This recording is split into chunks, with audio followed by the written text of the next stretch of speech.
Magnetic conductor, এটাও আউটডোরে থাকে, ঠিক আছে? এটার নাম কি? Magnetic conductor.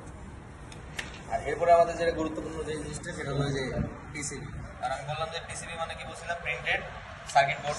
আর এটা হচ্ছে ইউনিভার্সাল পিসিবি।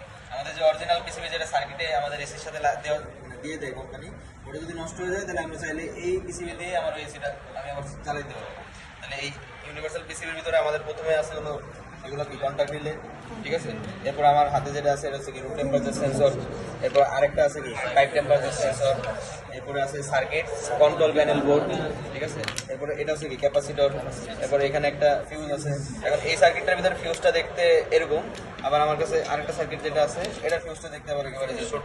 এটাও একটা ফিউজ, এটাও কি ফিউজ, দুটার কাজই একই, শুধু জাস্ট সাইজ একটু ছোট করে। আরেকটা অংশ আছে এটার নাম হচ্ছে কি বাজার, ঠিক আছে? আর এটা তো বললাম ক্যাপাসিটর। তাহলে এই যে আরেকটা অংশ যেটা একটু আপনাদের বলছিলাম যে এই সার্কিটের ভিতরে এটা হচ্ছে কি ট্রান্সফরমার। তো এই ট্রান্সফরমারটা সরাসরি আমার এই যে সার্কিটের ভিতরে সোল্ডারিং করে লাগানো আছে। আর এই ট্রান্সফরমারটা হলো বাইরে আছে। এখন আমার এই যে ক্লিপ আছে না দুটা, এই ক্লিপের সাহায্যে আমি চাইলে এই যে এখানে সংযোগ করে দিতে হবে, এখানে একটা লাগাইতে হবে। আর এটা কিন্তু আমি চাইলে আমার ইচ্ছা মতন অন্য জায়গায় লাগাইতেও পারবো না, কারণ এটা মাপই এমনভাবে করা। আমার এই যে এখানে লাগাইতে হবে। বিষয়টা বুঝতে পারছেন? তাহলে এই ট্রান্সফরমারটা আমার এবার তারের সাহায্যে সংযোগ করা লাগবে। আর এখানে যে ট্রান্সফরমার আছে এটা সরাসরি সংযোগ করাই লাগবে। বিষয়টা কি বুঝতে পারছেন? তাহলে নামগুলো এখন নিজেরা প্র্যাকটিস করেন, ইনশাআল্লাহ।